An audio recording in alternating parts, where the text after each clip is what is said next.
I'll give you just one quick example and I'll give you a break of how we make things haram on ourselves that Allah and His Messenger did not make haram. You have in the Sahaba's time, when a Sahabi was interested in marrying a woman, they were all new Muslims, by the way. Medina was a crazy place. It was like lots of new Muslims. So the guy's a new Muslim and the girl's a new Muslim. He'll just walk up to a woman and say, I'd like to marry you. And she'd be like, no, you're ugly. Or she'd say, okay, let me talk to my family. No problem. And she'd go talk to her family. Family said, okay. And they'd get married. Was it a big deal? Was it pehle chai pe bulao, phir biscuit khilao? Like, was there any crazy formalities? No.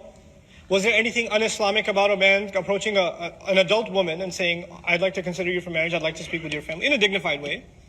He's not saying, hey, what's going on? What brings you to this conference? Like, he's not doing that. He's just talking straight, dignified. Would you consider the possibility? And she says, I might. Talk to my family. No problem. Now, we have some very, mashallah, religious families. Some people came, they're at this program. Some girl is going back to the parking lot. Some brother comes up and says, Assalamu alaikum. Can I get contact information for your family? I'd like to approach them for marriage. And she says, here's the number for my dad.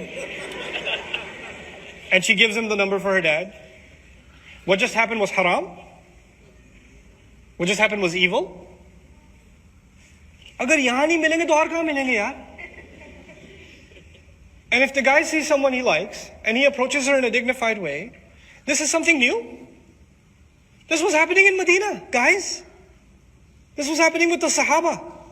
But now in an overly conservative family, if the girl comes home and says, I gave this guy a number, he'll be calling you. Forget about animals being zabiha.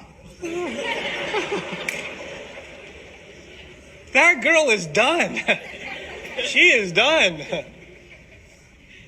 Because that's haram. Astaghfirullah. La hawla wa la quwwata illa billah.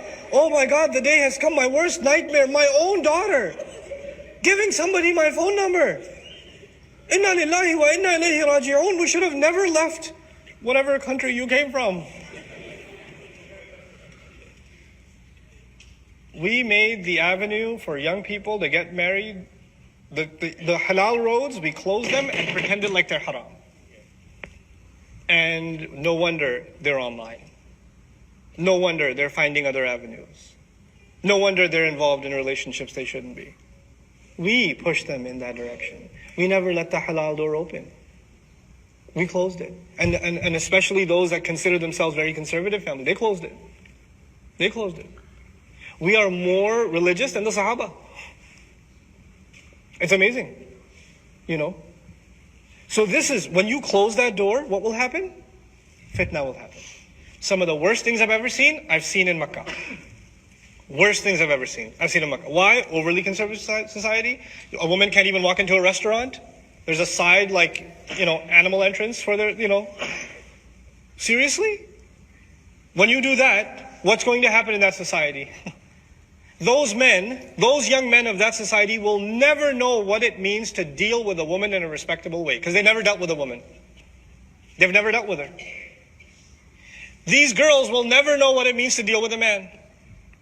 And then this boy that's always been away from women, and this girl who doesn't even know what a man is, one day, qabiltu, nikah is done.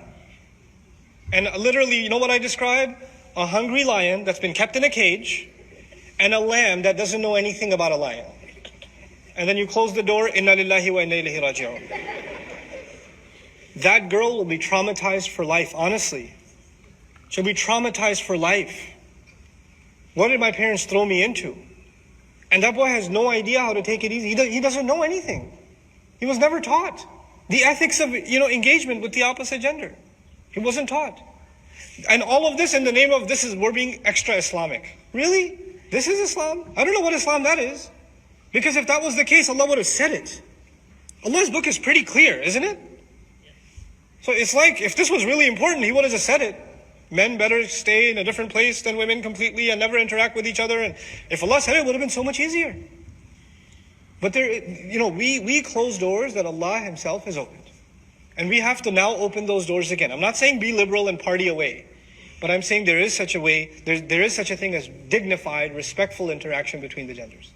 You know? And that's yet another example of halal and tayyiban. And when you close what is halal and tayyib, then the footsteps of shaitan are a natural consequence. وَلَا تَتَّبِعُوا خُطُوَاتِ الشَّيْطَانِ إِنَّهُ لَكُمْ عَدُوٌّ مُبِينٌ.